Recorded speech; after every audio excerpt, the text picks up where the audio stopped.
آج وہ خاکہ ذہن میں بنا لیجئے اور کچھ آپ کو الجبرے کے فارمولے ہاتھ میں آ جائیں تاکہ خود آپ میں صلاحیت پیدا ہو جائے پرکھنے کی کہ اس فارمولے کو اپلائی کر کے دیکھ لیں یہ شرک ہے یا نہیں. یہ دو کام تو میں انشاءاللہ آج کر دوں گا، آپ مطمئن رہیں.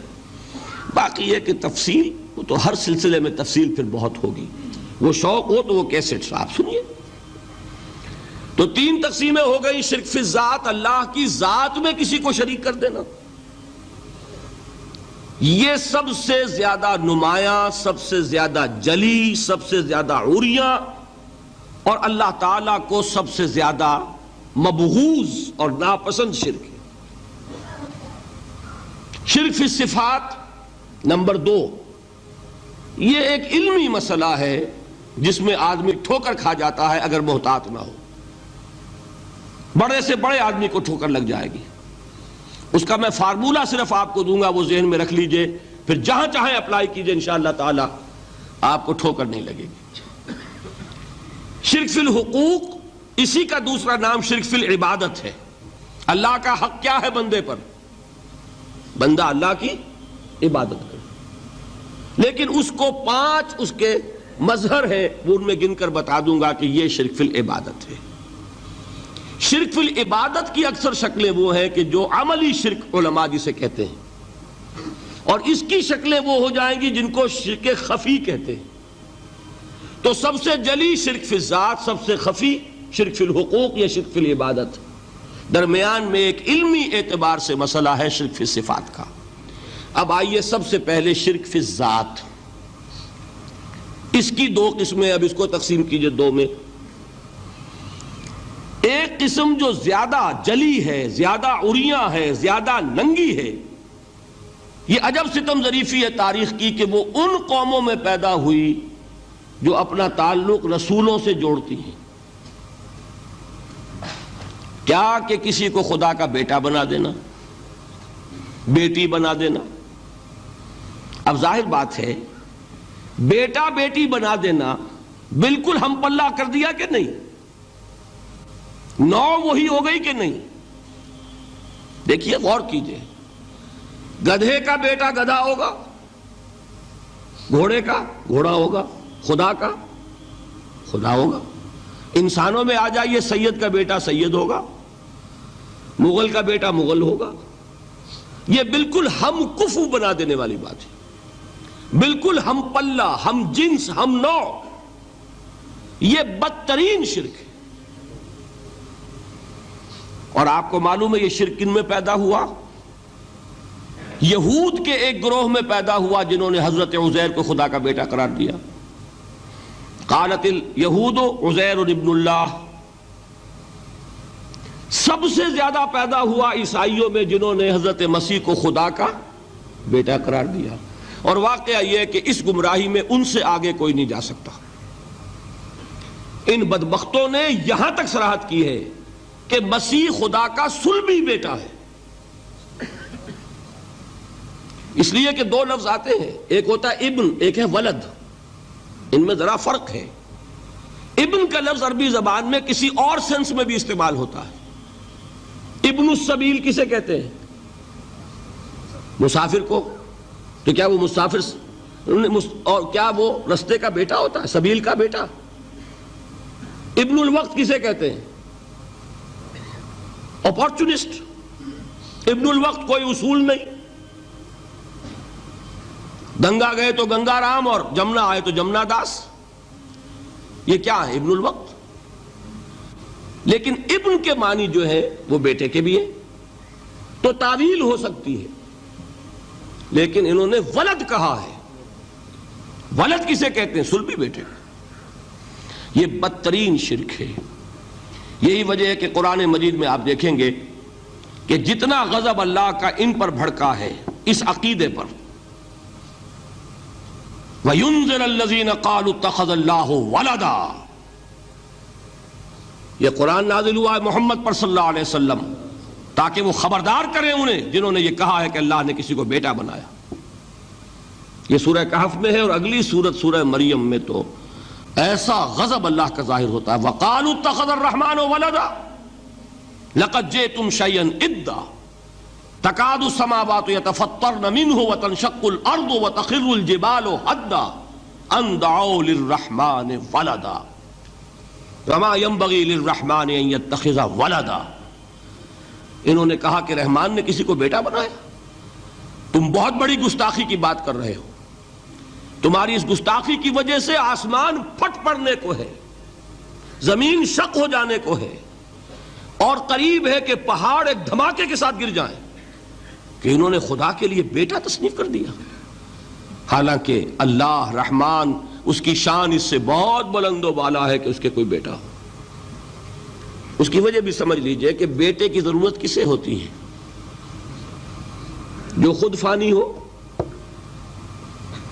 کیوں ہے آپ کو طلب بیٹے کی؟ ہم نہ ہوگے ہمارا نام زندہ رہے گا. یہ ایک ایٹرنل ہونے کی خواہش ہے, انہیرنٹ. نام چلے گا, اسی لیے بیٹی سے آدمی سمجھتا ہے کہ نام نہیں چلتا. یہ طلب جو ہے بیٹے کی کیوں ہے؟ بیٹے سے نسل چلتی ہے. اس کی ضرورت کس کو ہے؟ جو خود فانی ہے. وما ينبغي للرحمن ان يتخذ ولدا, جو خود باقی ہے ہمیشہ کے لیے, اس کو کوئی احتیاج نہیں. تو آپ نے بات سمجھ لی. میں بہت مختصر بات کروں گا آج. اسی طریقے سے حضرت ابراہیم کی نسل سے تھے جو مکے کے لوگ اور عرب کے لوگ, بنی اسماعیل. جو موحد کامل تھا ابراہیم, جس کو اتنی مرتبہ سند ملی وما کان من المشرکین, ان کی نسل میں وہ لوگ تھے جنہوں نے فرشتوں کو خدا کی بیٹیاں بنا دیا. یہ جو ان کی دیویاں تھیں یہ مؤنث, لات, عزا, منات, یہ سب کیا مؤنث نام ہے. انہوں نے یہ کہا کہ فرشتے جو ہیں وہ خدا کی بیٹیاں ہیں. اصل میں عقیدہ کیسے ہوتا ہے؟ انہوں نے کہا بڑے لاڈلے ہیں, لاڈلی ہوتی ہے بیٹی بہت زیادہ, تو یہ خدا کی بیٹیاں ہیں. ہوتے ہوتے ان کا یہ عقیدہ ایسا پکا ہوا کہ بجائے استعارے کے اب انہوں نے حقیقت بنا دیا, یہ خدا کی بیٹیاں ہیں. ان پر قرآن مجید نے کئی جگہ پر ذرا ایک لطیف انداز میں تنزیہ پیرائے میں بھی کہا ہے کہ بھائی تم نے خوب کیا. انہوں نے الاٹ کیا تو بیٹا تو کیا, تم نے اللہ کو الاٹ کی تو بیٹیاں کی, جو تمہیں خود پسند نہیں. الکم البنون, تمہارے لیے بیٹے ہوں, وَلَهُ الْبَنَاتُ, اور اس کے لیے بیٹیاں. تو یہ تو ذرا ایک لطیف انداز ہے, تنزیہ پیرایا ہے. لیکن ان تینوں کو اب آپ ایک جگہ کر لیجئے. بیٹا بیٹی قرار دینے کا شرک, یہ کیا ہے؟ شرک فی الذات, ہر اعتبار سے اللہ کا مثل بنا دینا, ہم کف بنا دینا, ہم پلہ بنا دینا, ذات میں شریک کر دینا. یہ بدترین شرک ہے. یہی وجہ ہے دیکھیے قرآن مجید کی عظیم ترین سورت کون سی ہے؟ سورہ اخلاص, جو ایک تہائی قرآن کے مساوی حضور نے قرار دیا, جس کو ثلث سے قرآن کے مساوی, وہ در حقیقت اسی شرک کی نفی پر ہے. قل هو اللہ احد اللہ الصمد لم یلد ولم یولد ولم یکن لہ کفوا احد. یہی آیا اس میں سورہ بنی اسرائیل کی آیت آخری میں نے سنائی تھی, وَقُلِ الْحَمْدُ لِلَّهِ الَّذِي لَمْ يَتَّخِذْ وَلَدًا. کہو کہ کل شکر اور کل تعریف اس اللہ کے لیے جس نے کسی کو اپنا بیٹا بیٹی نہیں بنایا. ولد دونوں پر جاتا ہے, اولاد جیسے آپ کہتے ہیں, اولاد بیٹا بیٹی شریک ہوتے ہیں, نہ اس کا کوئی بیٹا نہ اس کی کوئی بیٹی, نہ وہ جنا گیا نہ اس نے کوئی جنا. ایک قسم تو یہ ہوئی شرک فی الذات کی. دوسری قسم کیا ہے؟ یہ ان مذاہب میں ہوئی ہے جو نبیوں اور رسولوں کی طرف نسبت نہیں رکھتے بلکہ فلسفیانہ مذاہب ہیں. ہندوستان کے اکثر مذاہب فلسفیانہ ہیں. فلسفیانہ مذاہب میں یہ شرک فی الذات کس شکل میں پیدا ہوا؟ دو شکلیں پیدا ہوئیں. ایک ہماوست اور ایک حلول. حلول کیا ہے؟ اللہ نے کسی انسان کے اندر اپنے آپ کو حل کر دیا, انسانی شکل میں وہ خود ظاہر ہو گیا. اوتار کا عقیدہ, انگلش میں گاڈ انکارنیٹ، عیسائیوں میں بھی حضرت مسیح کو گاڈ انکارنیٹ بھی قرار دیا جاتا ہے۔ خود خدا نے یہ شکل اختیار کر لی۔ رام چندر جی ہوں، کرشن جی مہاراج ہوں، کیا ہے؟ یہ اوتار ہیں، اللہ نے ان میں حلول کیا یا اللہ نے ان کی شکل میں ظہور کیا۔ سمجھ میں آ گیا؟ اور ایک عقیدہ کیا ہے؟ یہ بڑا فلسفیانہ مسئلہ ہے، دیکھیے بڑا ٹیڑھا مسئلہ ہے یہ، لیکن میں اس وقت اس کی تفصیل میں نہیں جاؤں گا، بہت باریک باتیں ہو جائیں گی۔ مسئلہ کیا ہے کہ اگر خدا کو مان لے تو پھر سوال یہ ہے کہ خدا نے اس کائنات کو کیسے پیدا کیا؟ یہ ایک سوال آتا ہے ذہن میں، جس کے نہیں آتا وہ کہے گا پاگل پن ہے، خامخواہ اس پر کیوں سوچتے ہیں، لیکن جس کے ذہن میں سوال آ گیا اس کے لیے بڑی مصیبت ہو جاتی ہے۔ وہ تو سوچتا ہے، انسان کا اختیار نہیں ہوتا اپنے ذہن پر، وہ لاکھ روکے اسے مت سوچو، وہ اور سوچے گا۔ یہ مصیبت ہے فلسفیوں کی، کیسے پیدا کیا؟ اب ایک تصور تو یہ ہے کہ جیسے یہ میز ہے، بڑھئی نے بنایا اس کو، بڑھئی علیحدہ ہے، میز علیحدہ ہے، لیکن اس میں یہ بات ماننی پڑے گی کہ پہلے کوئی چیز تھی جس سے میز بنائی، لکڑی تو تھی نا، اس سے میز بنائی۔ لہذا ہندوؤں میں ایک عقیدہ یہ ہے کہ خدا بھی قدیم، مادہ بھی قدیم، خدا نے اس مادے سے یہ شے بنا دی، مادے سے یہ بنا دی۔ وہی مٹی کی تغاری ہوتی ہے، کمہار اس سے کوئی رکابی بنا دیتا ہے، کوئی وہ ہنڈیا بنا دیتا ہے، کوئی گھڑا بنا دیتا ہے، مٹی تو ہے نا پہلے۔ تو مادہ بھی قدیم، خدا بھی قدیم، اور مادے سے خدا نے یہ شکلیں بنا دی۔ ٹھیک، یہ بھی سنویت ہو گئی، توحید تو ختم ہو گئی۔ تو جن لوگوں کا ذہن تھا توحیدی لیکن اس مسئلے میں الجھ گئے، انہوں نے ایک اور شکل تجویز کی کہ خدا خود ہی اس شکل میں تبدیل ہو گیا۔ کیسے؟ جیسے برف پگھلتی ہے تو پانی بن جاتا ہے۔ پانی کہاں سے آیا؟ برف سے۔ اب کوئی پوچھے برف کہاں ہے؟ بھائی یہی پانی ہے، یہی برف ہے یا نہیں؟ اسی پانی کو آگ کے اوپر آپ نے رکھ دیا، وہ بھاپ بن گئی۔ اب آپ کہیں برف کہاں ہے، پانی کہاں ہے؟ یہی بھاپ جو ہے یہی در حقیقت پانی ہے، یہی بھاپ جو ہے یہی برف ہے۔ یہ ہے وہ ہماؤس پینتھیزم جس کو انگریزی میں کہتے ہیں، کہ خود خدا نے روپ دھار لیا اس کائنات کا۔ یہ دو فلسفے ہیں۔ کیا ہے یہ؟ بدترین شرک ہے۔ پہلی اگر شکل ہے تو وہ انسان خدا قرار پا گیا، جس کو اوتار مانا وہ خدا ہو گیا کہ نہیں؟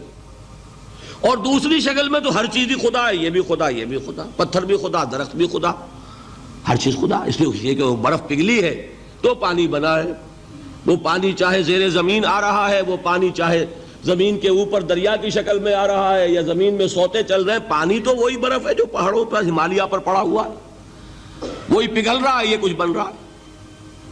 یہ ہے شرک فی الذات کی دوسری قسم جو دنیا میں رہی، پینتھیزم اور انکارنیشن، یا حلول اور ہماؤست۔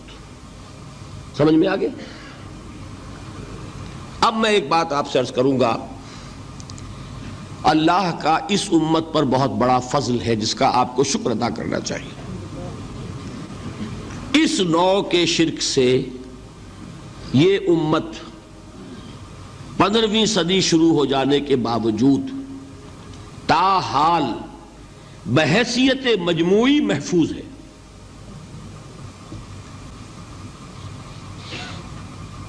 میں نے بحیثیت مجموعی کہا ہے، کوئی افراد یا عوام الناس یا جوہلاء یا شعراء یا نعت گو وہ مبالغہ آرائی میں کوئی بات کہہ دیتے ہوں تو وہ علیحدہ بات ہے، لیکن مسلمانوں میں کوئی مستند فرقہ اور اس کے جو مستند عقائد ہیں ان میں الحمدللہ آج تک ایسی کوئی چیز شامل نہیں۔ اس کا جب آپ تقابل کریں گے نا، آپ کا کیا خیال ہے عیسائیوں کو حضرت مسیح سے کتنی محبت تھی؟ اس کا تقابل کیجئے جو محبت مسلمانوں کو رہی حضور کے ساتھ، عیسائیوں کی محبت عشر عشیر نہیں بنے گی، اس محبت کے باوجود کہ ہمیں 10 گنا 100 گنا 1000 گنا زیادہ محبت ہے حضور کے ساتھ، لیکن دیکھیے کہ انہوں نے خدا کا بیٹا بنا دیا۔ یہاں کسی نے حضور کے بارے میں یہ بات آج تک کہی؟ یہ بہت بڑا کنٹراسٹ ہے نا۔ یہ در حقیقت عقیدت اور محبت کا غلو ہوتا ہے، تو عقیدت اور محبت کی کمی تو یہاں بھی نہیں، الحمدللہ ان سے زائد ہے، لیکن الحمدللہ ثم الحمدللہ ثم الحمدللہ خدا کا بیٹا تو کسی نے نہیں بنایا۔ اچھا میں ایک اور کنٹراسٹ آپ کو دکھاتا ہوں تاکہ آپ اللہ کا شکر کریں۔ حضرت علی کی کیا نسبت ہے حضور کے ساتھ؟ نبی اور امتی۔ حضرت علی کو خدا کہنے والے پیدا ہوئے کہ نہیں؟ بتائیے نا، کیا وجہ ہے کہ علی کو خدا کہنے والے پیدا ہوئے لیکن محمد کو خدا کہنے والا پیدا نہیں ہوا صلی اللہ علیہ وسلم ورضی اللہ تعالی عنہ؟ بہت اہم بات ہے، غور کیجئے گا اس کو۔ حالانکہ حضرت علی کا رتبہ کہاں، حضور کا کہاں؟ آج بھی آپ دیکھیے آپ کے جاہل عوام کے زبان پر نعرہ یا علی مدد کا ہوتا ہے، یا محمد مدد کسی نے کہا آج تک؟ یہ یا محمد لکھنے کے کام آتا ہے صرف، وہ مسجد پہ لکھ دو تاکہ پتہ چل جائے یہ فلاں فرقے کی مسجد ہے، دوسرا خود ہی بھاگ جائے وہاں سے۔ یہ صرف اس کام کے لیے ہے۔ باقی جہاں اصل میدان میں بات آتی ہے، کوئی نعرہ لگاتا ہے یا محمد مدد، محمد کا رتبہ اونچا یا علی کا، تو ان سے کیوں نہیں مدد مانگی؟ یہ سوالات آپ کے سامنے رکھ رہا ہوں میں۔ پھر یہ کہ جس طریقے سے کہ غوث اعظم کو پکارا جاتا ہے، کیا محمد کو پکارا جاتا ہے؟ کیا نسبت ہے؟ حضرت علی تو پھر بھی صحابی ہے، خلیفہ چہارم ہے، حضور کے چچا داد بھائی ہے، داماد ہے۔ غوث اعظم تو بہرحال وہ نسبت تو نہیں ہے۔ دیکھیے میں اس کا تعلق جوڑتا ہوں ختم نبوت سے۔ جس طرح اللہ نے خصوصی حفاظت فرمائی ہے قرآن کی، اسی طرح خصوصی حفاظت فرمائی ہے محمد الرسول اللہ کی۔ یہ اسپیشل پروٹیکشن ہے، ورنہ نہیں ہو سکتی تھی۔ یہ خصوصی تحفظ ہے اللہ کا۔ یہاں بگاڑ پیدا ہو جائے تو صحیح کون کرے گا؟ اب حضرت مسیح کی اصل حقیقت تو حضور نے آگے بتا دی۔ ذالک عیسی ابن مریم قول الحق الذی فیہ یمترون ما کان للہ ان یتخذ ولدا سبحانہ۔ یہ حضور نے آ کر حضرت مسیح کی حقیقت بیان کر دی کہ نہیں؟ سورہ مریم کی یہ آیات سنی تھی نجاشی رحمت اللہ علیہ نے جب حضرت جعفر ابن ابی طالب کی زبان سے، تو کیا کہا تھا تنکا اٹھا کر، خدا کی قسم جو ان آیات میں مسیح کا مقام بیان ہوا ہے، مسیح اس سے تنکا بھر بھی زیادہ نہیں ہے۔ لیکن اگر محمد الرسول اللہ کو خدا کا بیٹا بنا دیا گیا ہوتا یا خدا بنا دیا گیا ہوتا تو کون آتا اس کی اصلاح کے لیے؟ جیسے قرآن مجید کا تحفظ ہے ایسے ہی محمد الرسول اللہ کا تحفظ ہے۔ وہ تحفظ ہوا کیسے ہے؟ جتنا قرآن مجید نے ایمفیسائز کیا حضور کی بشریت کو، قل انما انا بشر مثلکم، اے نبی ان کو بتاتے رہیے، بار بار بتائیے کہ مجھے کچھ اور نہ بنا لینا، میں بھی بشر ہوں، انسان ہوں۔ ہاں مجھ پر وحی ہوتی ہے، تم پر نہیں ہوتی، یہ فرق ہے۔ میں رسول ہوں، تم نہیں ہو۔ یہ بعد میں ذرا اور مسئلہ میں واضح کروں گا، ابھی صرف یہ نوٹ کیجئے کہ یہ تحفظ جو ہے، جیسے قرآن کو تحفظ دیا لیکن اس کے لیے ذرائع بھی ہے نا۔ یہ حفظ قرآن کا سلسلہ جو ہے یہ اس کا ذریعہ بنا، یہ رمضان میں تراویح جو ہے اس کا ذریعہ بنی۔ ہمارے ملکوں کے اندر تو حفاظ کو مسجدیں نہیں ملتی، تلاش کرتے پھرتے ہیں، اور ایک جیسا کہ اینول جشن ہوتا ہے قرآن مجید کا، ہر حافظ اپنا حفظ تازہ کر رہا ہے، حفاظ لگے ہوئے ایک دوسرے کے ساتھ تازہ کرنے میں۔ یہ ذریعہ ہے اللہ تعالیٰ نے کہ جس کے ذریعے سے قرآن کو محفوظ کیا. تو حضور کو جو حفاظت دی اس کا ایک طریقہ کیا ہوا؟ قرآن مجید میں حضور کی بشریت کا نمایاں کرنا، اور دوسرا یہ کہ خود حضور نے ایسی باریک بینی سے روکا. یہ بھی آپ کو پسند نہیں تھا کہ میں آؤں تو تم کھڑے ہو جاؤ. سنا کہ نہیں سنا آپ نے؟ صحابہ کو آپ روکتے تھے. ایک صحابی کی زبان سے نکل گیا ما شاء اللہ و ما شئت، جو اللہ چاہے اور جو آپ چاہیں. فوراً ٹوک دیا اجعلتنی للہ ندا، کیا تم نے مجھے خدا کا مد مقابل بنا دیا؟ مشیت صرف اس کی ہے. یہ روک ٹوک، یہ وہ چیزیں ہیں کہ جس کی بنا پر اللہ نے تحفظ عطا فرمایا. یہ جو آپ نے فرمایا میری قبر کو کسی جلسے اور جشن کا مرکز نہ بنا لینا، فرمایا کہ نہیں فرمایا؟